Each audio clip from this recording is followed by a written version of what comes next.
بسم اللہ الرحمن الرحیم۔ السلام علیکم۔ روزانہ واقعات سننے کے لیے ہمارے چینل بشر اسٹوڈیو کو سبسکرائب کریں۔ ایک مرتبہ حضرت عیسیٰ علیہ السلام سیر و سیاحت کر رہے تھے کہ انہوں نے بلند و بالا پہاڑ کی طرف دیکھا اور اس کی طرف جانے کا ارادہ کیا۔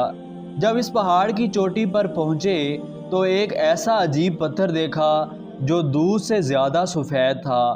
آپ علیہ السلام اس کے گرد گھومنے لگے اور اس کی خوبصورتی سے حیران ہونے لگے تو اللہ تعالیٰ نے وحی نازل فرمائی، اے عیسیٰ تم اس کی خوبصورتی کو دیکھ کر اس پر حیرانگی کا اظہار کر رہے ہو، میں تو اس سے بھی زیادہ عجیب چیز تیرے لیے ظاہر کرنا پسند کرتا ہوں۔ حضرت عیسیٰ علیہ السلام نے عرض کیا، ہاں اے میرے رب۔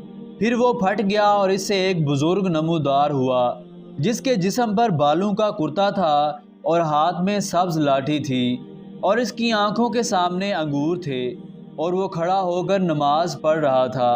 حضرت عیسیٰ علیہ السلام بڑے حیران ہوئے اور فرمایا، اے بزرگ یہ کیا چیز ہے؟ بزرگ نے کہا، یہ میری روزی ہے۔ حضرت عیسیٰ علیہ السلام نے فرمایا، تم اس پتھر میں کب سے اللہ کی عبادت کر رہے ہو؟ اس بزرگ نے کہا، 400 سال سے۔ حضرت عیسیٰ علیہ السلام نے عرض کیا، اے میرے معبود اور مالک، کیا میں یہ کہہ سکتا ہوں کہ تو نے اس شخص سے افضل کسی کو پیدا کیا ہے؟ تو اللہ تعالیٰ نے وحی بھیجی کہ بے شک امت محمد صلی اللہ علیہ وسلم سے جو شخص شعبان کا مہینہ پائے اور اس کی 15ویں شب کو عبادت کرے تو اس کی یہ عبادت میرے نزدیک اس کے 400 سال کی عبادت سے افضل ہے۔ اس کے بعد حضرت عیسیٰ علیہ السلام نے فرمایا، اے کاش میں امت محمدیہ صلی اللہ علیہ وسلم میں ہوتا۔ حکایت بیان کی جاتی ہے کہ طارق الصادق کو صادق اس لیے کہا جاتا ہے کہ ان کے ساتھ ایک عجیب و غریب واقعہ پیش آیا۔ جب وہ ایک ویران کنویں میں گر پڑے تو وہاں سے حاجیوں کے ایک قافلے کا گزر ہوا تو انہوں نے سوچا کہ ہم اس کنویں کا منہ بند کر دیتے ہیں تاکہ اس میں کوئی مسافر نہ گر جائے۔ طارق پہلے سے کنویں میں گرا پڑا تھا۔ طارق کہتا ہے کہ میں دل میں کہنے لگا کہ اگر تو واقعی ہی سچا ہے تو چپ کر جا، لہٰذا میں خاموش رہا اور حاجی لوگ کنویں کا منہ بند کر کے وہاں سے چلے گئے اور کنویں میں سخت اندھیرا ہو گیا۔ طارق نے اپنے پاس سے غائب سے 2 چراغ موجود پائے اور اس کی روشنی میں ادھر ادھر دیکھنے لگا۔